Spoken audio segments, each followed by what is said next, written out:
आपके अपने YouTube channel शिक्षा विदार के बामोली में आप सभी का स्वागत है। मैं हूं आर के। हमारी चल रही थी क्लास 10th की वैदिक मैथमेटिक्स, उसका चैप्टर फर्स्ट है वैदिक मैथमेटिक्स। उसके हमारे चल रहे थे एग्जाम्पल्स। अब करते हैं, देखो एग्जाम्पल्स ही चल रहे हैं। अब है सूत्र परावर्ती योजित द्वारा मान ज्ञात करना है, वैल्यू ज्ञात करनी है। इक्वेशन दे रखी है आपको, समीकरण दे रखा है, उसके हमें वैल्यू ज्ञात करनी है। जैसे ये दे रखा है 19वां उदाहरण है ये, x + 1 × x + 2 = x - 3 × x - 4। इसमें x की वैल्यू ज्ञात करनी है, ऐसे इसमें भी x की वैल्यू ज्ञात करनी है। तो ध्यान रखना, जब भी बात किसकी हो, सूत्र परावर्ती योजित की, परावर्ती योजित द्वारा मान ज्ञात करना हो तो सिर्फ एक ही फॉर्मूला है। तो देखो क्या है, यदि समीकरण, जो भी समीकरण होगा वो इस रूप में हो, ax + b = cx + d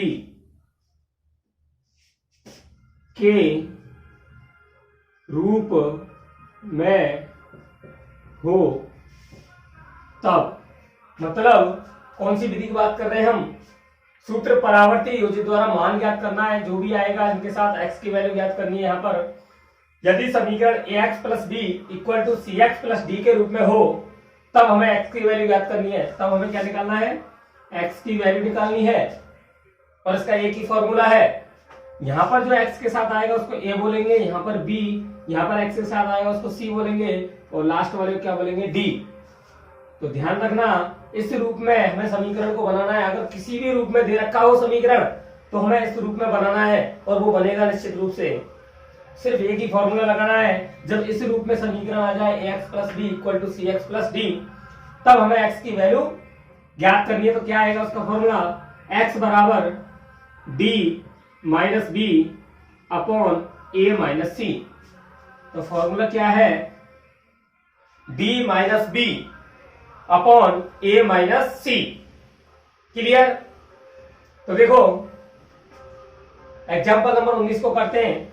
example number 19 क्या दे रखा है, x + 1 × x + 2 = x - 3 × x - 4। इस रूप में बनाना है हमको समीकरण ये। तो बनाएंगे, देखो इनटू कर रखा है तो इसको मल्टीप्लाई करेंगे। ये तो जानते होंगे, एक का सबसे करेंगे फिर दूसरे अंक का सबसे करेंगे। तो पहले x का करेंगे, x से करेंगे तो क्या आएगा, x²। यहाँ क्या है, प्लस x का 2 से किया तो 2x। यहाँ क्या है, प्लस 1 का x से किया तो x। यहाँ भी प्लस 1 का 2 से किया तो 2 एकम 2। कैसे किया था, पहले x का किया x से, x²। यहाँ प्लस है तो प्लस x का 2 से किया तो 2x। आगे क्या है, इसका करेंगे +1 तो प्लस लगा दिया। 1 का x से किया तो x, 1 का 2 से किया तो +2। ऐसे इसको सोल्व करेंगे। x का x से किया तो x², x का -4x से किया, 4 से किया तो -4x। इधर माइनस है तो -3 का x से करेंगे तो 3x, माइनस का गुणा माइनस से करेंगे तो क्या हो जाएगा, प्लस, और 3 चौके 12। क्लियर।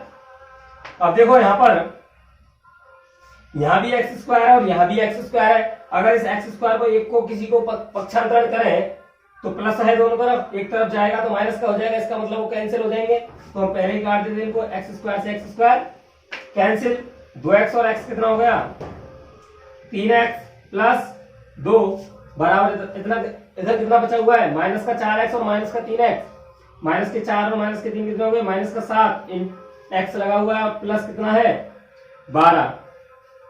तो देखो a की जगह 3 है इस समीकरण के अनुसार, b की जगह 2 है, c की जगह -7 है, और d की जगह +12 है। तो तब x बराबर फॉर्मूला क्या होता है, d - b / a - c। तो हमें x की वैल्यू निकालनी है। देखो x की वैल्यू, तो x बराबर d की वैल्यू कितनी है, 12, प्लस की है तो +12। अब क्या करता है, माइनस b कितना है, देखो b इससे कंपेयर करेंगे, 2 है तो 2 अपॉन a कितना है, 3। फिर है माइनस सी कितना है माइनस का 7, ऑलरेडी माइनस लगा हुआ है उसमें -7। आगे इसको करेंगे देखो, तो 12 में से 2 गए तो कितना बचा 10, माइनस यहाँ कितना है 3, माइनस माइनस क्या हो जाएगा प्लस, और 7, तो ये कितना आ जाएगा x बराबर ऊपर 10 है नीचे 7 और 3 10, तो 10 से 10 कैंसिल, कितना आ गया 1। इसका मतलब कितना आ गया x बराबर 1 आंसर। ऐसे ही निकालना है आपको। जब भी बात सूत्र परावर्तित योजित द्वारा मान ज्ञात करने की आए तो हमें जो भी क्वेश्चन आए उसको इस समीकरण के रूप में बनाना है, जैसे अभी बनाया था ये क्वेश्चन जो भी था उदाहरण नंबर 19 था, एग्जाम्पल नंबर। तो जैसे दे रखा था उसका मल्टीप्लाई किया था, x स्क्वायर से x स्क्वायर कैंसिल हो गया था, उसी रूप में आ गया था ये x प्लस बी बराबर सी एक्स प्लस डी। a की जगह 3 था, b की जगह 2, c की जगह -7 और d की जगह 12। फॉर्मूला क्या होता है x बराबर d minus b upon a minus c. तो x की वैल्यू d की वैल्यू कितनी है 12, माइनस लगा हुआ फॉर्मूले में तो माइनस b का मान कितना है 2 तो -2 अपॉन a कितना है 3 तो 3 माइनस फॉर्मूले में तो माइनस c की वैल्यू कितनी है -7 तो -7। 12 में से 2 गए तो 10, माइनस माइनस क्या हो गया प्लस, 7 और 3 10, 10 से 10 कैंसिल कितना आ गया 1, तो x की वैल्यू कितनी आ गई 1। क्लियर। अब देखो एग्जाम्पल नंबर 20 को करते हैं, क्या है देखो, थोड़ा सा रफ कर देते हैं। इसको भी ऐसे ही करना है अपन को। तो इसको पहले देखो एलसीएम ले लेते हैं, कितना आएगा x प्लस 2 और ये x प्लस 5, इसका इसमें भाग देंगे तो x प्लस 2 से x प्लस 2 कैंसिल, कितना बचेगा x प्लस 5। इसका मल्टीप्लाई कैसे करेंगे 4 से, तो कितना आएगा 4 इंटू एक्स प्लस 5 और बीच में क्या लगा हुआ है प्लस, इसका इससे भाग देंगे तो कितना जाएगा x प्लस 5 कैंसिल हो जाएगा, बचेगा क्या x प्लस 2 और ऊपर क्या है इसका मल्टीप्लाई करना है 3 इंटू एक्स प्लस 2 और बराबर में क्या दे रखा है 0। एलसीएम करना सोल्व करना जानते हैं बिल्कुल क्लियरली। तो देखो आगे सोल्व करेंगे, 4 का x से किया तो 4x प्लस है तो प्लस, 4 का 5 से किया तो 4 पंजे 20, आगे क्या है प्लस, 3 का x से किया तो 3x प्लस 3 का 2 से किया तो 6 upon x plus 2 into x plus 5 equal to कितना है 0। क्या करेंगे क्रॉस मल्टीप्लाई, इसका 0 से करेंगे तो 0 हो जाएगा, तो क्या बचेगा देखो 4x plus 20 plus 3x plus 6 बराबर इसका इससे 0 से हो जाएगा क्रॉस मल्टीप्लाई वज्र गुणा। तो क्या आ जाएगा, जब भी 0 से किसी भी संख्या का गुणा करते हैं तो 0 हो जाता है। इसको उसी रूप में बनाना है, किस रूप में ax plus b equal to c x plus d. तो इसको उधर ले जाना पड़ेगा आरएचएस साइड में, तो ले जाएंगे देखो 4x प्लस बी बराबर 3x प्लस का उधर जाएगा तो किसका हो जाएगा माइनस का 3x, 6 भी प्लस का उधर जाएगा तो माइनस का 6। क्लियर। अब देखो फॉर्मूला क्या था हमारा वही, चूंकि x बराबर होता है d minus b upon a minus c, तो इस फॉर्मूले से करेंगे देखो x बराबर d की वैल्यू कितनी है माइनस का 6 तो -6, फॉर्मूले में है माइनस तो माइनस, b की वैल्यू कितनी है 20 तो 20 अपॉन a की वैल्यू 4 माइनस फॉर्मूले में है c की वैल्यू -3 तो माइनस की 3। आगे सॉल्व करेंगे x बराबर माइनस का 6 और माइनस का 20 कितना हो गया माइनस का 26 अपॉन 4 माइनस माइनस क्या हो जाएगा +3, तो ये कितना आ जाएगा x बराबर माइनस का 26 अपॉन 4 और 3 7, तो x की वैल्यू कितनी आ गई माइनस का 26 अपॉन 7, x की वैल्यू आ गई -26 अपॉन 7। क्लियर। तो देखो कैसे किया था, वही आपको जब भी परावर्तित योजित द्वारा ये मान निकालना हो तो हमें किस रूप में बनाना है, हमेशा किस रूप में बनाएंगे ax plus b equal to c x plus d. जब इस रूप में बनाना है कैसे भी, और बनेगा 100% बनेगा, और जब इस रूप में बन जाए तो ये फॉर्मूला लगाना है x बराबर डी माइनस बी अपॉन ए माइनस सी। क्लियर। इससे आपकी वैल्यू निकल जाएगी। तो सूत्र परावर्त योजना द्वारा मान ज्ञात करने की एक ही विधि है, और ऐसा क्वेश्चन बोर्ड एग्जाम में आता है सिर्फ 1 नंबर का या 2 नंबर का, ज्यादा से ज्यादा 1 नंबर का ही आता है, क्योंकि बहुत ही सिंपल है। क्लियर? सूत्र है शून्य साम्य समुच्चय द्वारा मान ज्ञात करना। दो ही विधियां हैं ऐसे जो मान ज्ञात करना है हमें समीकरण का। एक तो परावर्त योजना द्वारा जो हम कर चुके हैं, और अब है एक ही फॉर्मूला उसमें, लेकिन इसमें अलग अलग टाइप के आएंगे, 5-6 टाइप के आएंगे, उनको देखेंगे। तो ये कौन सी विधि है? सूत्र शून्य साम्य समुच्चय द्वारा मान ज्ञात करना है हमें, सूत्र शून्य साम्य समुच्चय द्वारा। तो देखो इसको ऐसी कोई दिक्कत नहीं है, बहुत ही सिंपल तरीके से हो जाते हैं। तो पहले टाइप के देखते हैं, टाइप फर्स्ट कैसे आता है? यदि समीकरण में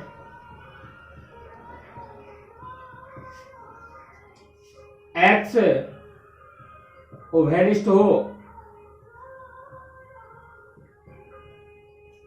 मतलब पूरे समीकरण में x लगा हो, तब x बराबर उसका मान क्या होगा? हमेशा 0 होगा। क्लियर? यदि समीकरण में x उभयनिष्ठ गुणनखंड हो, उभयनिष्ठ खंड हो, क्या हो? उभयनिष्ठ खंड हो, तब जो x की वैल्यू होगी वो क्या होगी? 0 होगी। जैसे एग्जाम्पल नंबर 19 की बात करते हैं, क्या है? 12x plus 3x equal to 4x plus 5x। Example number 19, 12x plus 3x equal to 4x plus 5x।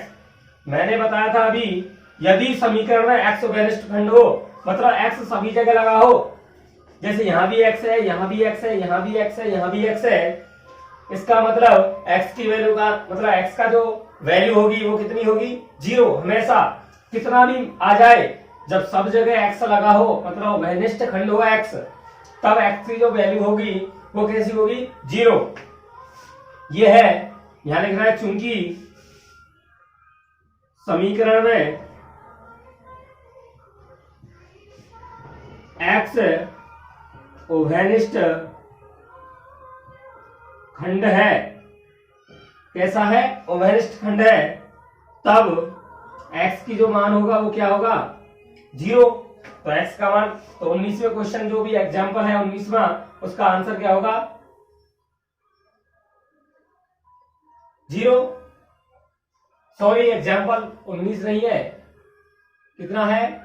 21 है, ये 22 है, ये 23 है, और ये है 24। तो ये कौन सा एग्जांपल है?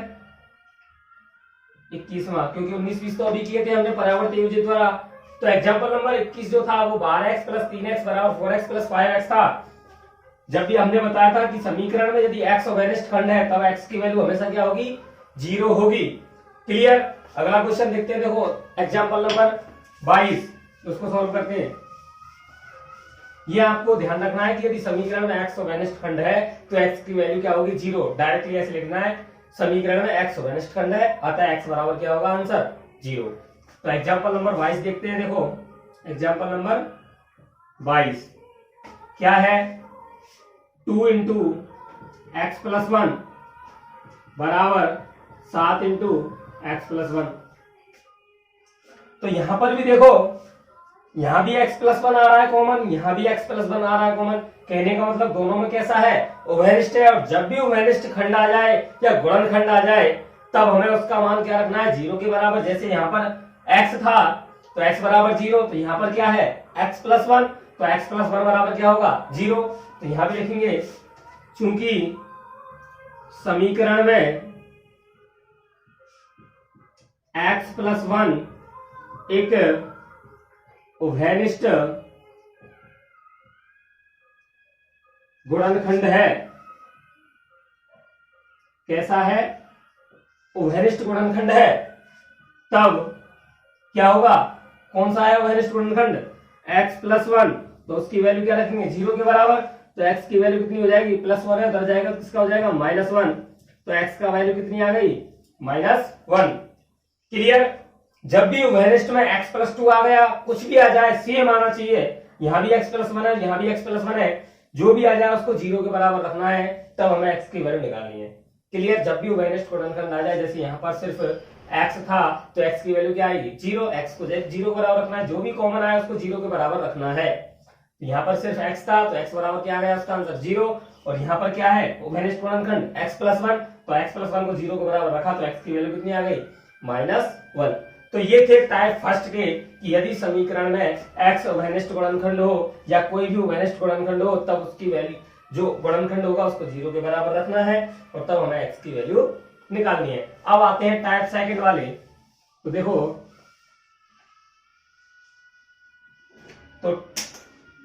देखो टाइप 2, तो दूसरे टाइप के कैसे हैं, देखो यदि समीकरण में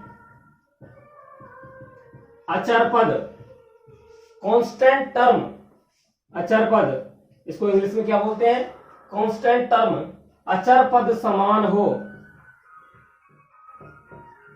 अचर पद क्या हो समान हो, तब x की वैल्यू क्या आएगी 0।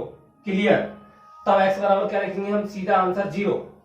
जब भी अचर पद का मान क्या आ जाए समान आ जाए, तब हमें क्या रखना है x बराबर 0, सीधा आंसर 0। तो देखो एग्जांपल नंबर 23 को देखते हैं, क्या है ये 23 है x+3, आगे है +2x+5, आगे है +4 और बराबर 2 × x+6। Example number 23। तो इसको देखेंगे आगे x+3, आगे है +2x+5, आगे भी है +4 बराबर 2 का मल्टीप्लाई करेंगे, 2 का 2 x से किया तो 2x, +2 का 6 से किया तो 2 × 12। इसको देखो ऐड करेंगे, x और 2x कितना हो गया 3x, +3 और 5 8 और 4 12 बराबर 2x + 12। देखो अचर पद यहाँ पर क्या है, जिसमें कोई भी चरपद का गुणा नहीं हो उसे बोलते हैं अचर पद। जैसे यहाँ पर सिर्फ नॉर्मल एक संख्या हो उसे बोलते हैं अचर पद। यहाँ पे बार है, इधर भी बार है, इसका मतलब अचर पद कैसा है समान है। तो यहाँ लिखेंगे चूंकि समीकरण का अचर पद समान है, तब x बराबर क्या आएगा आंसर 0। तो जब भी अचर पद कैसा आ जाए समान आ जाए, उस तो x की वैल्यू क्या होगी हमेशा 0 होगी। क्लियर? तो यहां पर देखो अचर पद क्या था 12, यहां भी क्या है 12 है, तो x की वैल्यू क्या होगी 0।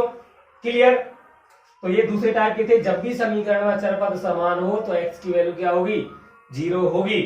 तो यहाँ पर हमने इसको देखा x+3 +2x+5 +4 बराबर 2 × x+6। इसको देखो हमने ऐड किया था, x और 2x कितना हो गया 3x, 3 और 5 8 और 4 12 बराबर 2x + 12, क्योंकि मल्टीप्लाई कर दिया था, मल्टीप्लाई था, चूंकि यहाँ पे 12 था यहाँ भी 12, मतलब अचर पद क्या है समान है। Constant term is equal to then x = 0, तो वैल्यू क्या होगी x की 0। नेक्स्ट क्वेश्चन करते हैं 24। नेक्स्ट एग्जांपल जो है एग्जांपल नंबर 24 क्या है, x+1 × x+9 = x+3 × x+3। Example number 24। तो इसको देखो मल्टीप्लाई करना है, एक संख्या करेंगे पूरे से, तो x का x से किया तो x², आगे क्या है प्लस x का 9 से किया तो 9x, यहाँ क्या है प्लस, अब इसका करेंगे एक का x से किया तो x और प्लस है आगे, एक का 9 से किया तो 9 एकम 9 बराबर, इधर देखो x का पूरे से करेंगे इससे, x का x से किया तो x², आगे है प्लस x का 3 से किया तो 3x, यहाँ भी है प्लस, अब करेंगे किसका 3 का x से किया तो 3x प्लस 3 × 9, मल्टीप्लाई करना आराम से जानते हैं, कर सकते हैं। देखो आगे करेंगे, देखो प्लस का x² यहाँ भी है और प्लस का x² यहाँ भी है, तो x² से x² कैंसिल, तो यहाँ कितना बचा 9x और x 10x और प्लस का 9 बराबर 3x और 3x कितना हो गया 6x और प्लस का कितना है 9। अब देखो यहां भी जो अचर पद है वो भी क्या है इक्वल है समान है, तब x का मान क्या आएगा 0। तो यहां लिखेंगे चूंकि समीकरण का